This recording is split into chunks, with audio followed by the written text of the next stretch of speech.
We've got quite a group of folks that are going to be attending. We had a lot of interest in this webinar. I've been excited about it myself. Idealist has really dove into the AI space, and it's going to be interesting to share a lot of the things that we've learned with you today. That all being said, we have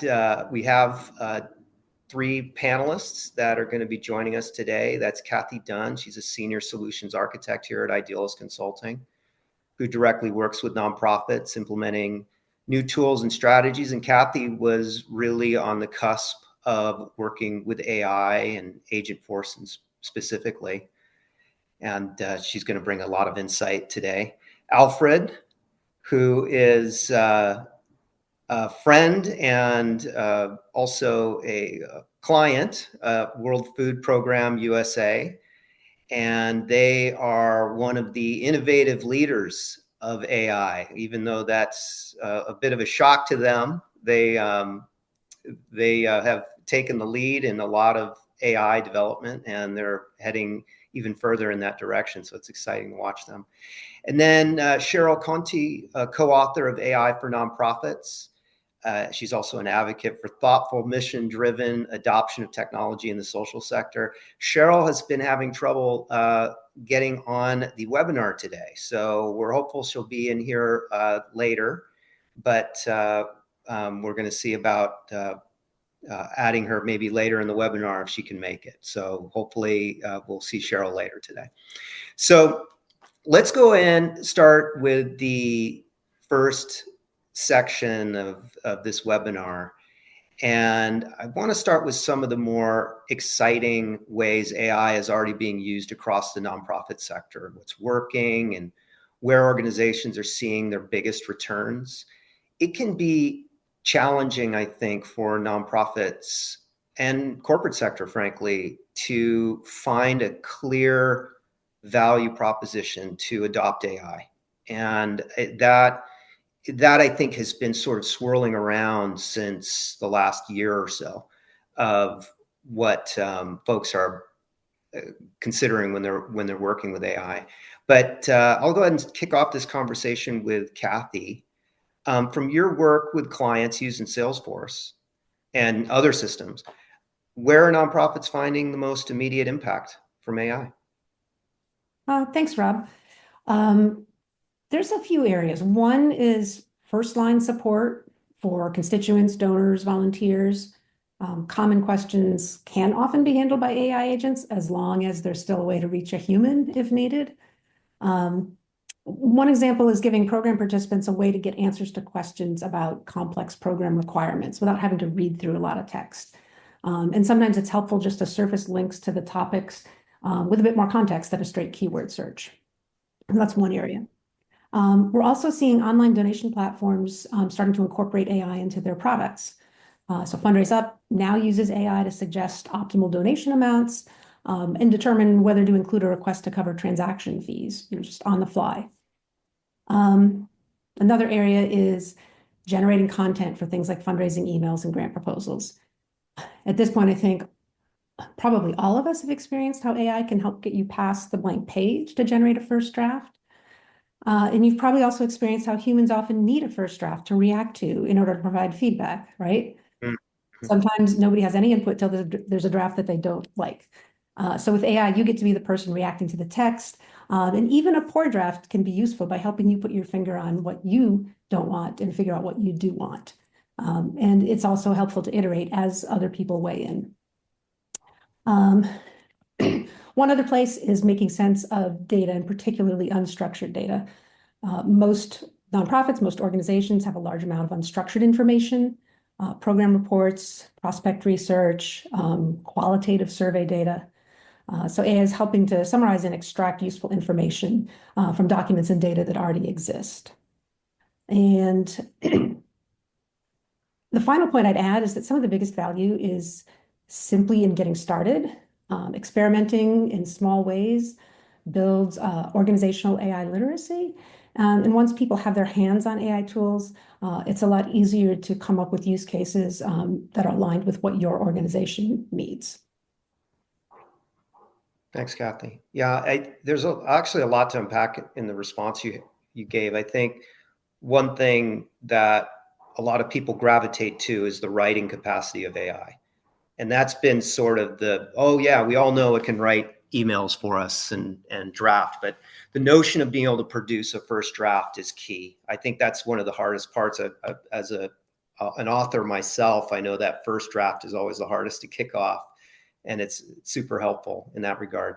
I think the other notion that slips by folks about AI is there's this idea that when they develop AI, they're going to hit this huge home run, and it's going to help reduce their labor efforts by 300%, and they're going to be able to operate on a smaller staff. And there's obviously a component to operating with efficiency like that. But fundamentally, what I've been seeing is that AI is not a bolt-on. It's a manipulation of a user interface. In other words, it takes the aggregate of information and provides it all in one spot, so you don't have to search around frantically to find information when it's all right there and you can ask that question directly. And I think we're seeing that. I think Salesforce recognizes that. And that's why they're rebranding as Agentforce, right? The notion that they're really facilitating an aggregate of agents, and they're all available through the Salesforce CRM. Alfred, we've talked about this from time to time, especially with the work that you are doing. Can you share maybe a little bit about how has AI or broader analytics started to shift how your team is operating and engaging donors? Like, how does it really help our audience understand the real value it's bringing? Yeah, absolutely. And thanks for having me, Rob. I mean, WFP USA, it's a full beneficiary of the items that Kathy was elaborating. Being able to use AI. For me, I see AI as a tool, and it started shifting how we operate and engage our donors, right? It provides that data clarity. There is so much data that we collect, first party data, third party data. There is so much that could be connected or related to an individual in a database. But in the heat of the moment, drafting an email, for example, what you were describing, it usually will take a human, so quite a bit of time to kind of like go into to look at which fields and to dig deeper into, exactly what you're really looking for to provide that context for that first draft, for example, right? But these AI tools are providing the data clarity. AI helps us to spot patterns and donor trends, predictive analytics, a point that Kathy made earlier, like Fundraiser, having AI tools to be able to inform and predict, donor retention insights, for example. It reduces the manual analytics and it speeds up, our day-to-day reporting. So for WFP USA, we have moved from asking what happened to what's likely to happen next, having that next best action. How can you tell, or how can we act on that information more responsibly? AI is helping us to better understand, anticipate, engage our donors. And there's this fear about, yes, it's going to replace people, but for us, it's actually not replacing us, but it's amplifying our purpose.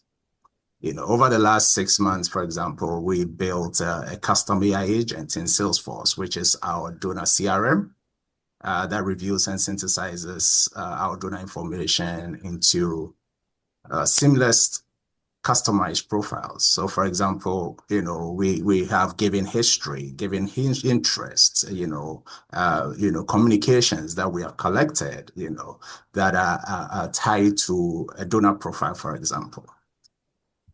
We are able to for this project, we're able to build an agent that connects our Salesforce into our SharePoint space, something that Kathy described as unstructured data, right?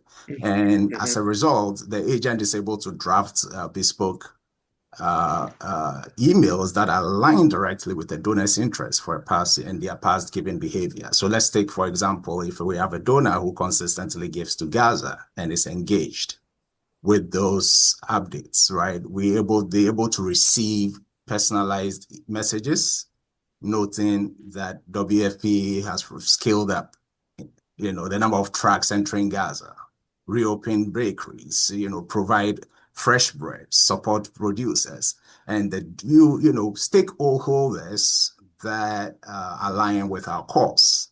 Having this, we've been able to scale our communications in such a manner enhances the work that we do. Previously, this type of personalization would require a gift officer to manually review these donors' records, cross-check interests, but today, with this AI integrations and agents that we've built, it frees up time for gift officers to focus on cultivating relationships with less time on administrative work.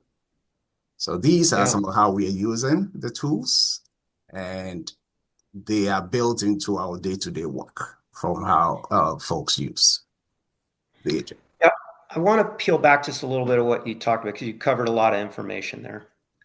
For our audience, some folks may or may not be familiar with the term structured and unstructured data. I think that's an important thing to keep in mind, right? Structured data is what you're used to, your reports, your data coming out of your CRM.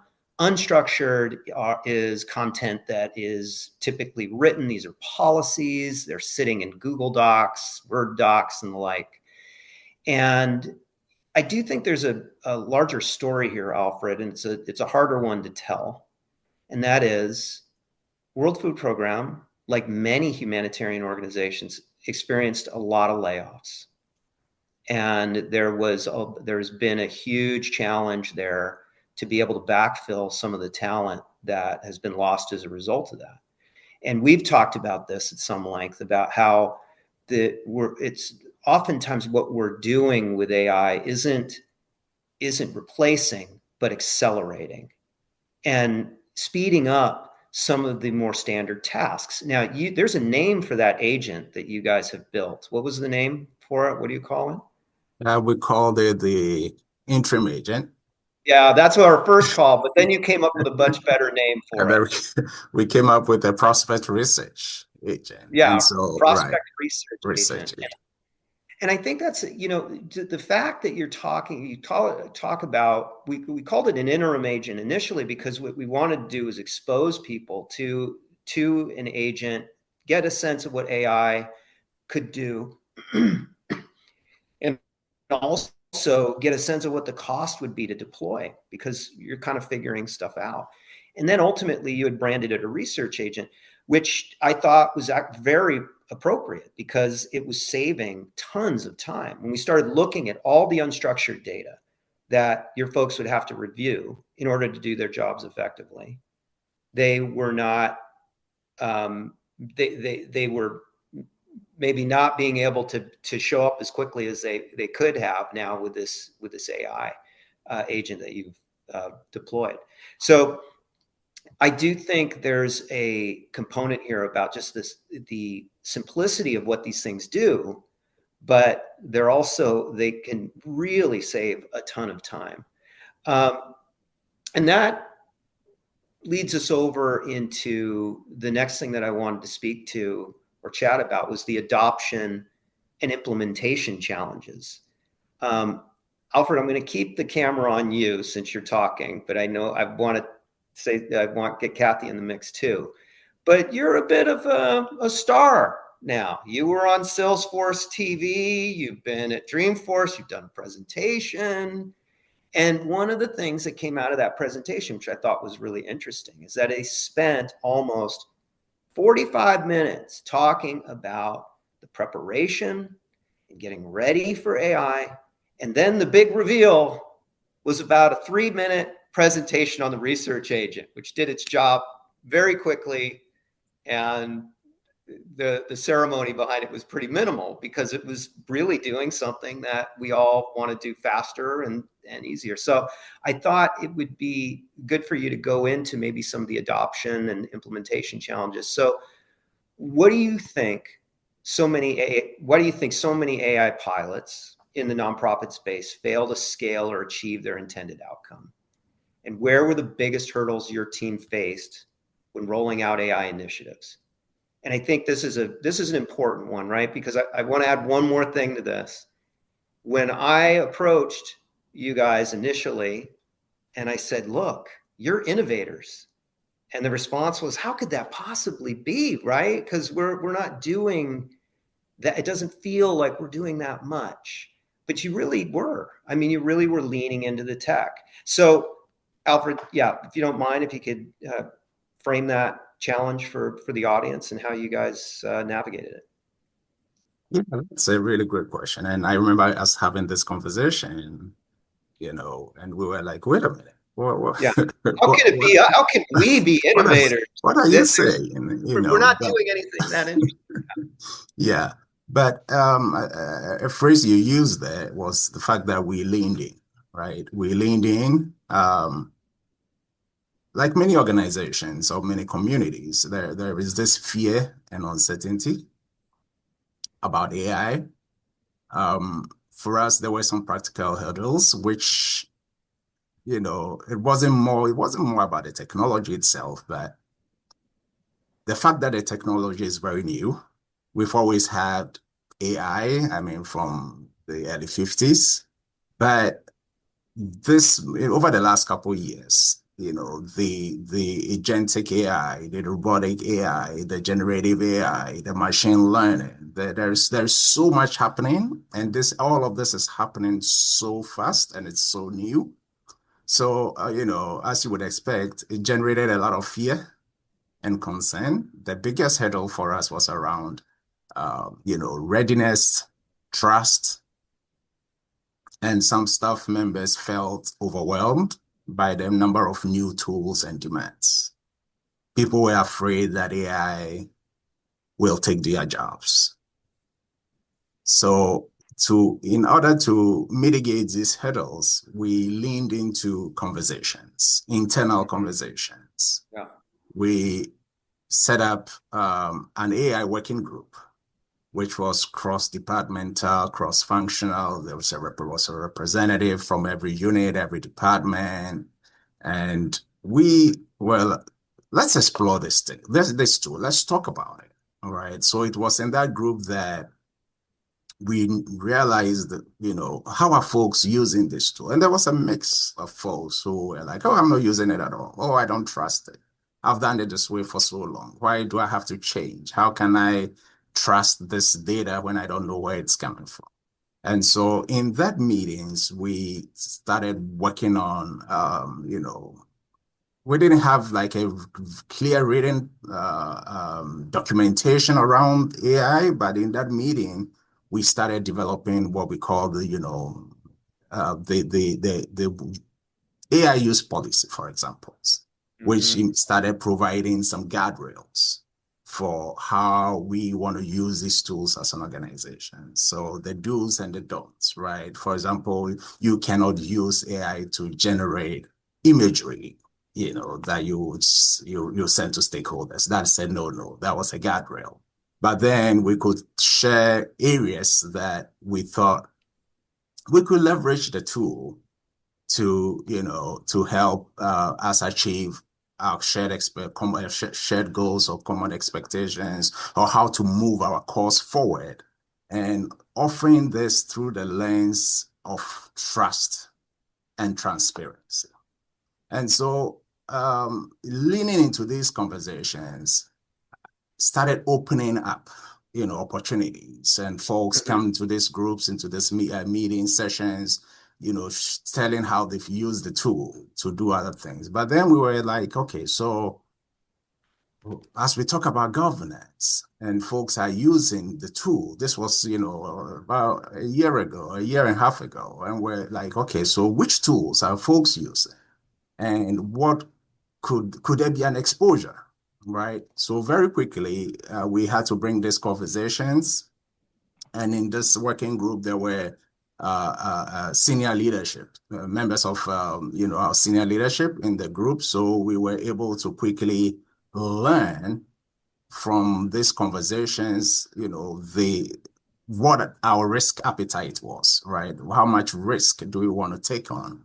And then how do we mitigate vulnerabilities or exposures that could hurt us? Okay, so what are some of these vulnerabilities? For example, I don't want somebody or my team to be using a personal ChatGPT to do corporate work.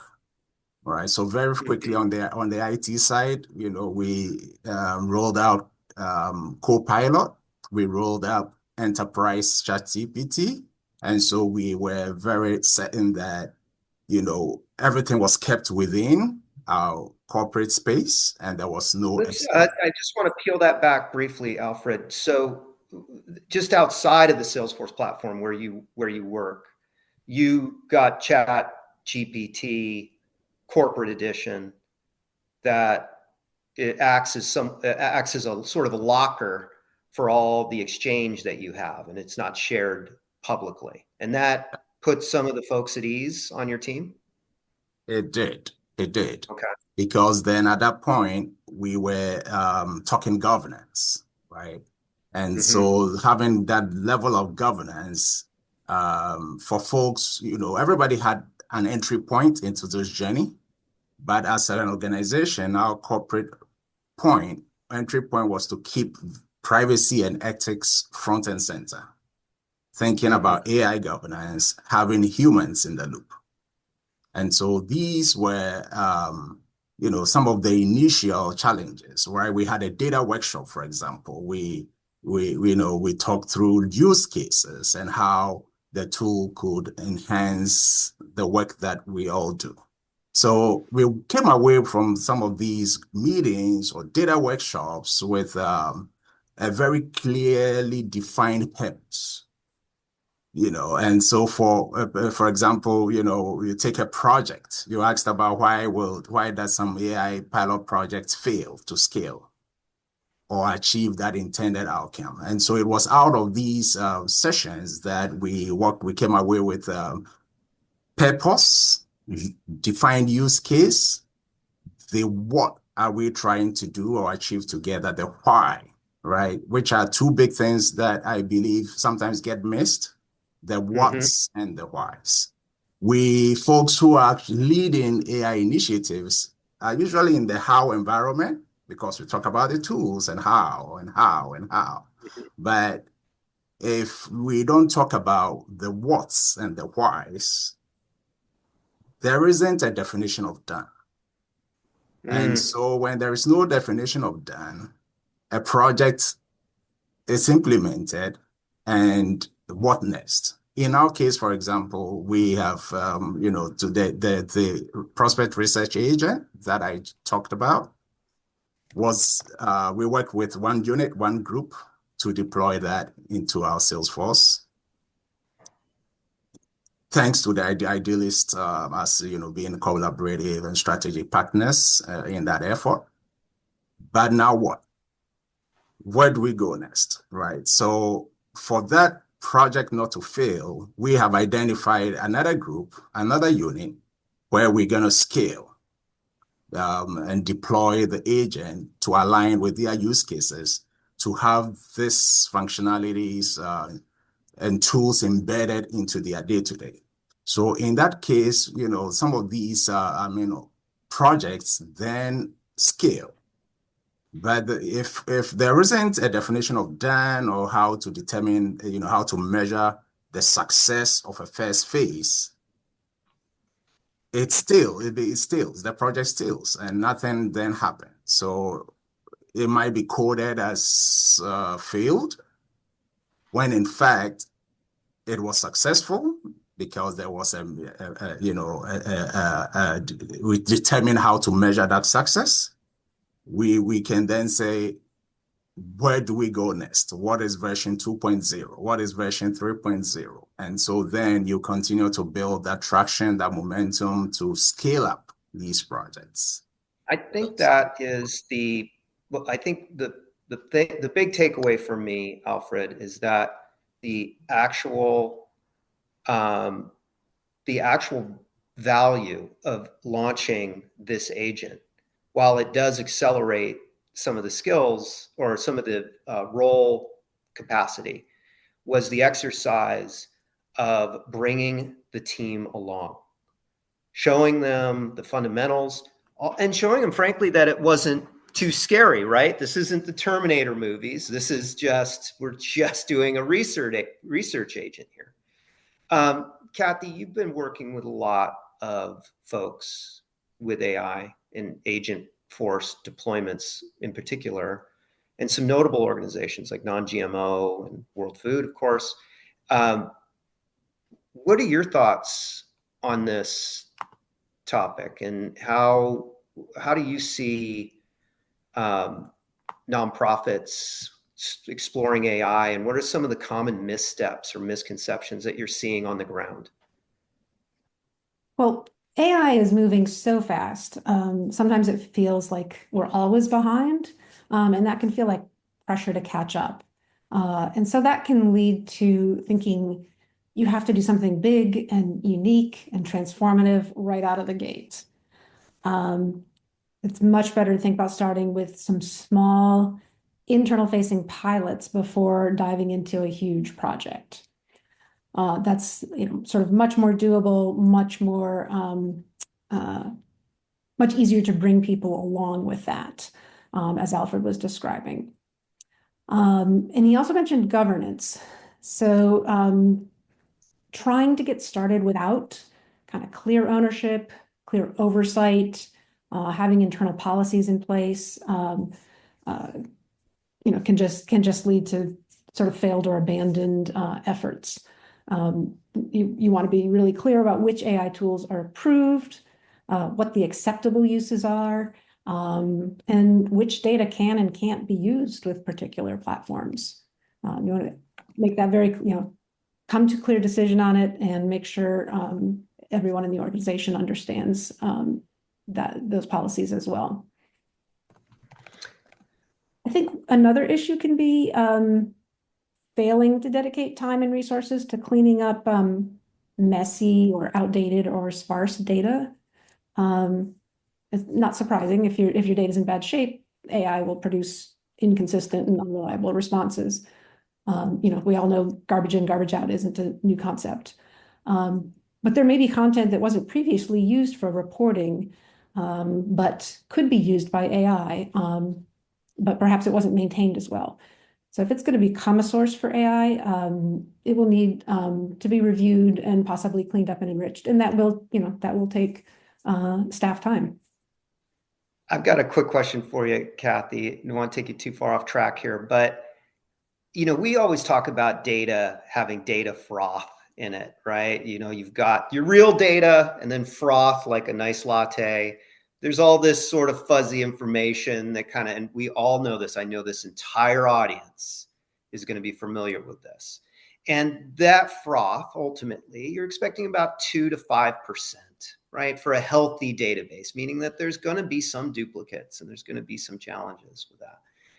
And I'm going to put you a little bit on the spot here, Kathy, and I realize some of this is conjecture, but do you feel that that level of data cleanliness is enough for AI, sort of the standard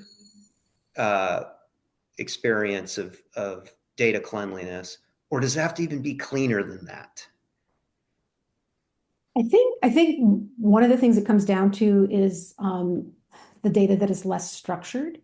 So if you've got kind of discrete data points like, your pick lists and your checkboxes and your numbers, if those are in good shape, that's great. But I think it's more likely that you're going to need to look at those long text fields, those attached notes, and things that previously you couldn't really include in a report. And therefore, the standard just didn't have to be as high. And so if you're then going to point an AI at that, then you do need to spend the time like digging into some of that long text stuff. And I think that is probably a higher standard than typical. Because it's unstructured. Right. And a lot of folks, that's a process conversation. I read somewhere that AI is the revenge of the English student.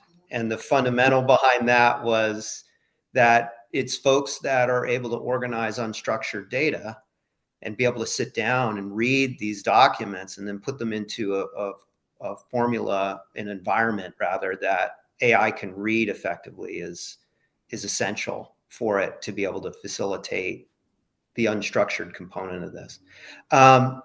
So Kathy, I may have taken you off track. I didn't know if you had other elements you wanted to speak to specifically on this topic. I will say as an English major, I appreciate that analogy. There's a lot of English majors in this space. We all kind of went, hey, I think I can work in this environment. I mean, I need to get paid. I think it's interesting to see though that AI, ironically, is probably one of the most advanced techs to show up on the market, at least in my last 20 years of being in this space, 30.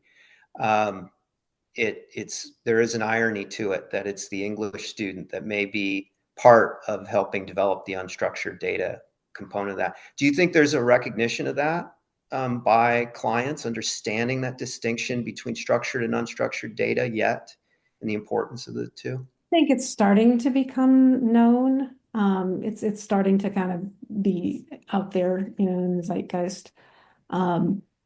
But I think it's going to continue to be a topic of conversation. I mean, just thinking about unstructured data that's files sitting in Google Drive or in SharePoint or something like that.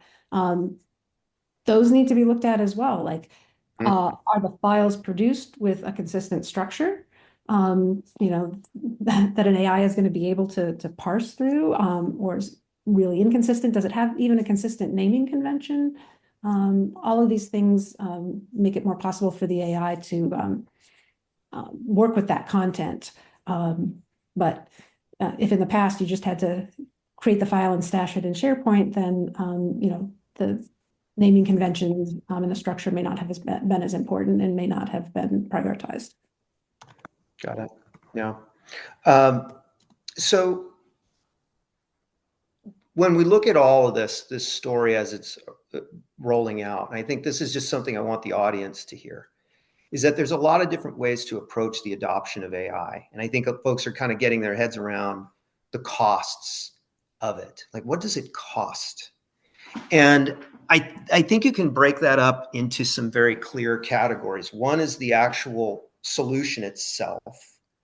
And when I look at World Food adopting ChatGPT, and that cost for ChatGPT is relatively affordable when you look at leveraging it across an organization. Then you have, say, integrating ChatGPT with tech that is already provides a foundation, and I think of Agentforce. And the cost for producing an agent can be anywhere from some of the agents that we've been talking about. It can be around $10,000 to $30,000 of labor and deployment. And then there's the time and what it takes to actually prepare for the use of AI. And Alfred, I'm thinking just real quick, when you look at your deployment of AI and your research agent, how much time do you think you spent in preparation for the agent before we even started deploying it? If you had to guess, a week, 2 weeks?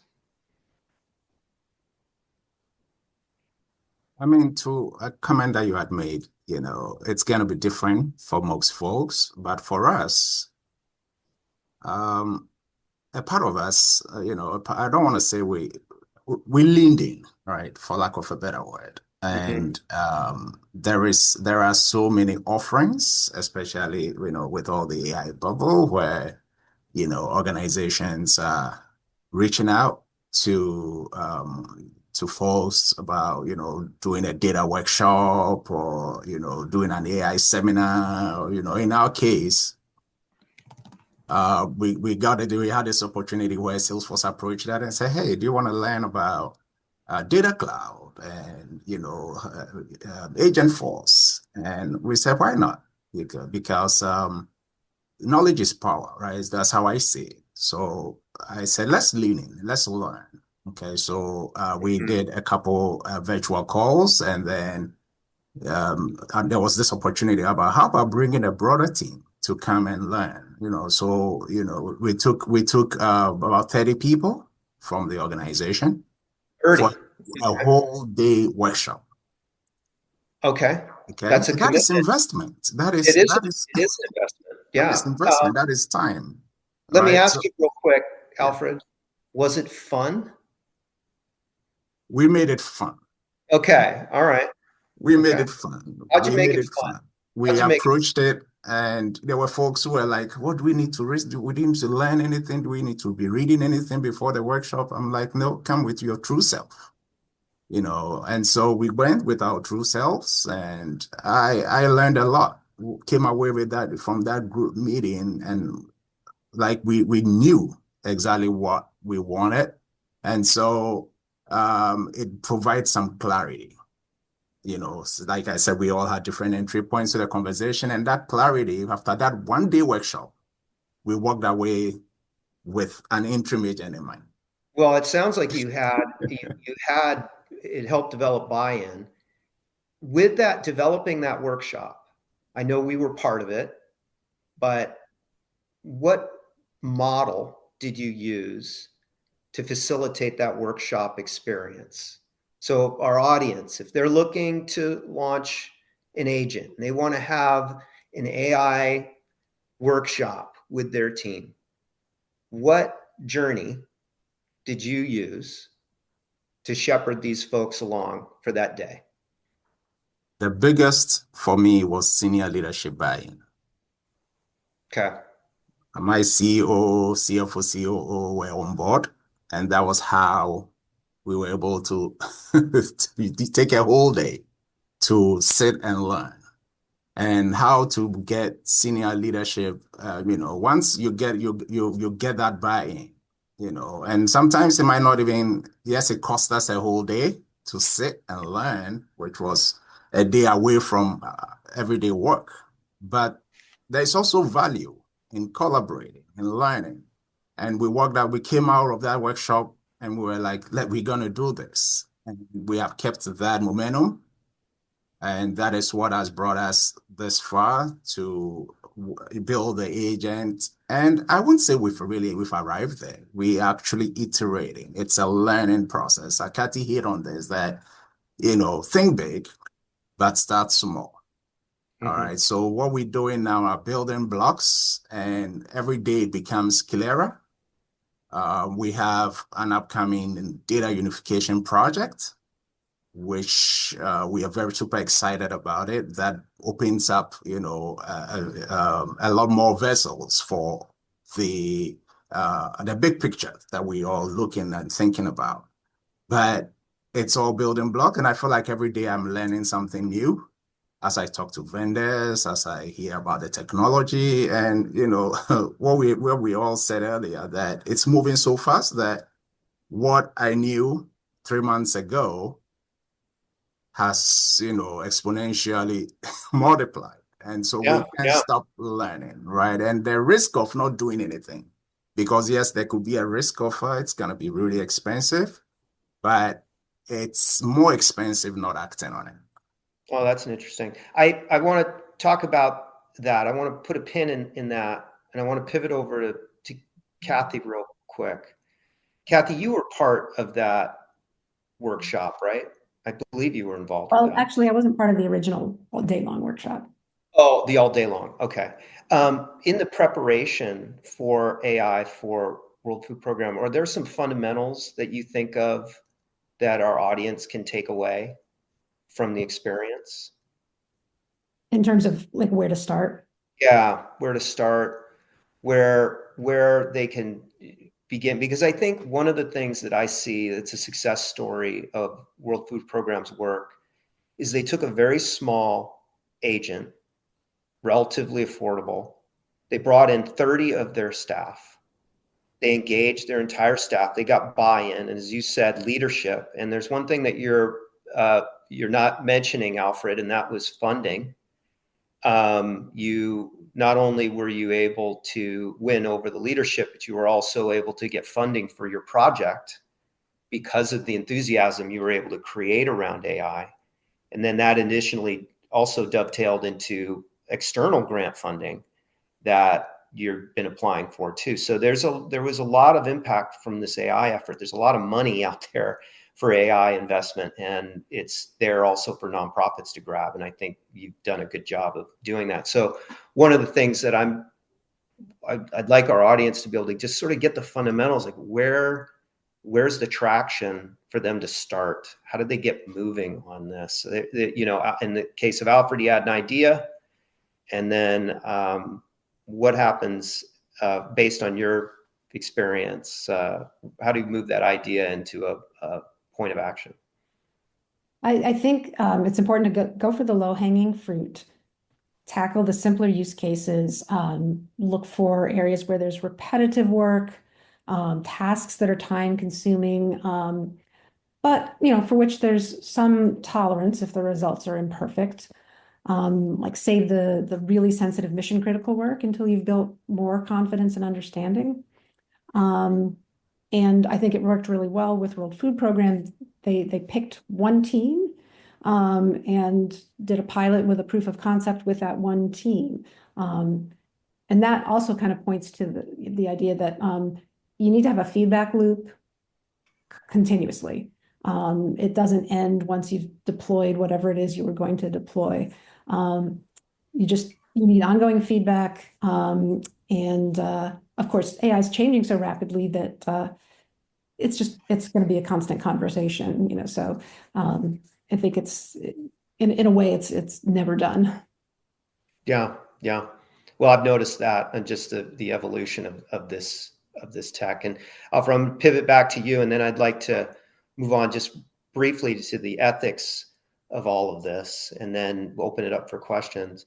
So, Alfred, one of the biggest wins that I saw out of the deployment of your agent was being able to corral funding internally and start to find interest externally in grant funding in some of the work that you're doing. I'm curious, you talked about leadership buy-in. What does that look like? What happened where your leadership said, you're onto something. We need to be investing time, 30 people in this case, and money to this effort. What was the trigger point? What happened? Yeah, that's a really great question. As I think about that question, it started with confidence, right? Your Confidence confidence? Your confidence. confidence? Yeah, All right. confidence. Confidence Okay. comes through small wins and shared ownership. All right. So, and remember how it just began with an AI working group and folks telling, our small stories for how each one of us was using, an AI tool, for example, right? And it touches every department. For example, in that group, we had our content creative group, right, who are using AI for their video and graphic design, for example, right? So not very front-facing fundraising, but the work that they do on the media and the marketing, and they were all using the tools in some way, shape, or form. Translation, tools of course, with human verification, right? Able to clean up audio or eye contact correction, right? Little wins like this were shared. And so then we're like, how did you do it before? And it was so obvious that, something which probably took a couple hours to do it's now taking, under 15 minutes, for example. That's a win. And so some of these, wins built the confidence that is needed for senior leadership to say, hey, we are up to something. And so in this group, we created that safe space for experimental learning, right? And connect this AI trainings and explorations to real work, not abstract concepts. Encourage that iterative learning and got that team feedback. And so we were able to share these stories with senior leadership. We were able to say, hey, technology gives us speed and insight. Our mission, of course, gives us purpose, gives us the purpose, but here at WFP USA, we had that common understanding or goal that we could innovate responsibly.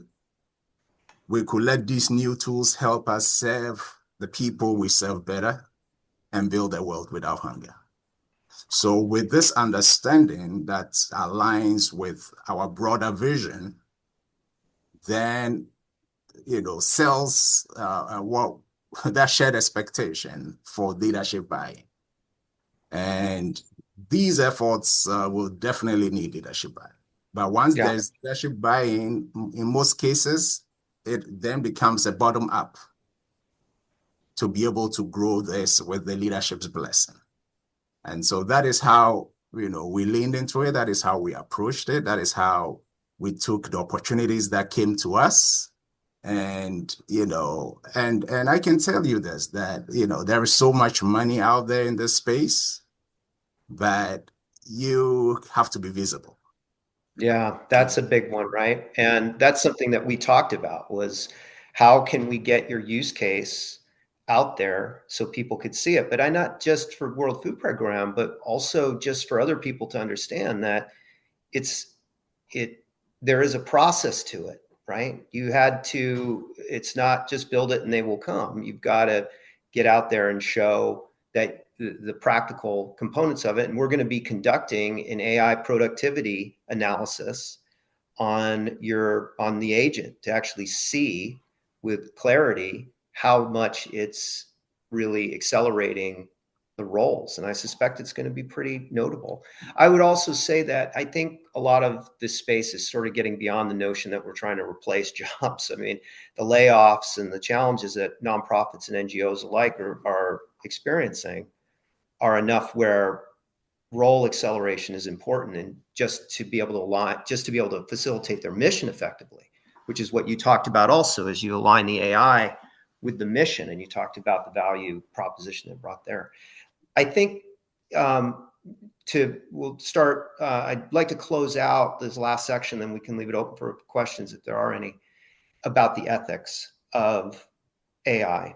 And we were going to have an author, Cheryl was going to be with us today, and she was going to speak a bit about ethics and some of the values and the challenges that come with applying ethics and to the nonprofit space and getting AI engaged in your staff, with your staff. This book, AI for Nonprofits, was the first book that I read on AI adoption. And I'm going to reveal my age a little bit here. I'm 55 years old. I got involved with the Salesforce platform specifically back in 2005. And when that had happened, there weren't a lot of people talking about it then. They certainly weren't talking about it with nonprofits. And the idea that a product called Salesforce was even going to be one of the most utilized solutions in the nonprofit space is almost Orwellian now, if you think about it. But now here we are, we've got this CRM that's very powerful, and it's been helping nonprofits be able to advance their missions.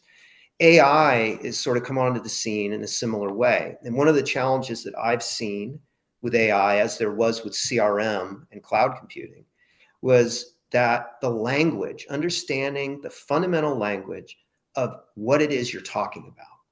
And there were terminologies that had changed through the adoption of CRM.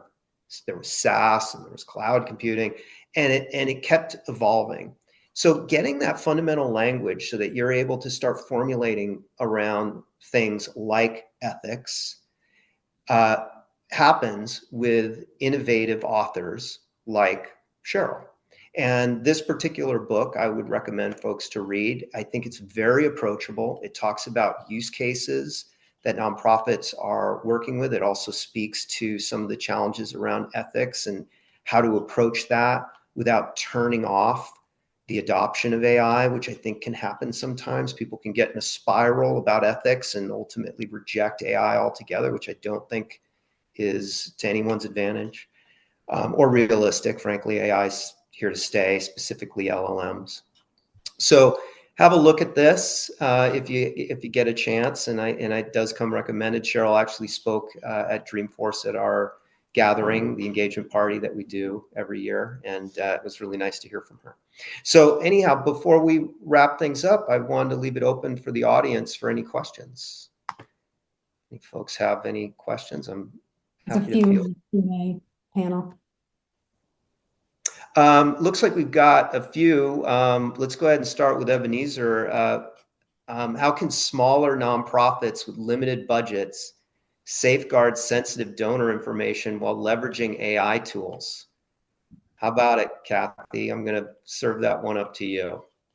I want to put Alfred on the spot. What you talked about, what you talked about earlier is, I think Alfred mentioned as well, is getting get an organizational license for ChatGPT if you're going to be using ChatGPT, because then you can ensure that the data is not getting retained and used for training the model. So that's the difference between kind of using your personal ChatGPT versus having a license for an organizational instance of that. Another piece of that is really policy. It's not just the technology. It really is having policy, clear policy, and making sure that staff understand that. That's great. Thanks, Kathy. And I think those are simple things that can help folks wrap their head around that. John Harrington, I love this question. Is the World Food Program solution 100% agent force with flows or Apex, or Einstein field generation with custom integration and ChatGPT API? Sounds like John knows his stuff. Anyone want to answer that? First of all, do you agree with you may want to test the premise of the question. I'm happy to reread it, but Kathy, it sounds like you had. I can start and then pass to Alfred. A piece of it is agent. Piece of it is an internal Agentforce agent with prompts and actions. There is Einstein field generation as part of it as well. That's independent of the agent, and that's not using any external source. It's just using what you get with the Salesforce AI products. And another piece of it is having a data cloud connection to a SharePoint repository. And then once that connection's in place, then the agent can access files from the SharePoint repository. Alfred, do you want to add anything? Kathy, I believe that was so spot on. Don't mess with it. Don't mess with the perfect response. To Kathy's point, there are also out of the box functionalities that are driven by the agents. So like the Einstein stuff, field summary, that may not be touching the custom agent at all. And so folks can start with some of those low-hanging fruits to get a touch and feel of the agents. Yeah, I just want to call that out. I think, by the way, John, I appreciate the question. There is a technical component, obviously, to facilitating AI, but I do want to talk, just give a little bit of breath to the notion that one of the things that happened with Salesforce and CRM was it changed the notion of code and made it more of a drag and drop experience. Salesforce in particular, ChatGPT, all these solutions that are coming out now with AI, they are very approachable. There's a lot. This stuff doesn't have to be extraordinarily technical. Alfred, while we've got you on the mic, Sarah Stetner had a question. Have you received response or reaction to your agent AI applications from your donors or customers? I know this is an internal agent, so odds are donors aren't going to be involved.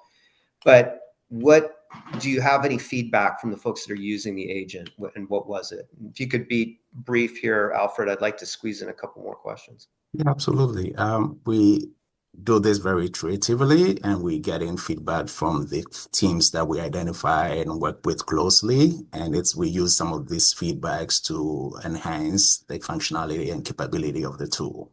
And so, yes, feedback is key, and we use that to redevelop and improve, and also review and see what makes sense and if we need to pivot. Because remember, it's all about testing and proving concepts to landing into that sweet spot where it can align with your day-to-day work.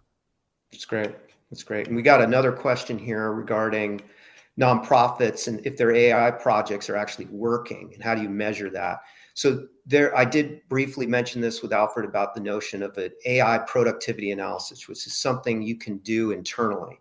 Fundamentally, what it is you take the task that's at hand, you time somebody on that task, and then you extrapolate that across, say, a month, a quarter, or a year, and then you figure out what the labor effort would be. Once you install the AI, you conduct that same task with the accelerated capability of LLM in this case, and then you measure that in parity with what you had just done.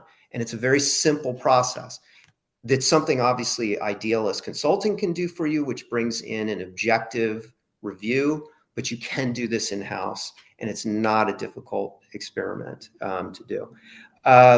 Got one more question, and I think I know the answer is, do you have any examples of this is from Mason, of utilizing AI tools to leverage IRS 990 data to expand potential supporters? I don't think, Kathy, we've done anything specific around that. That sounds more like a wealth management application or something like that. Does that sound right to you?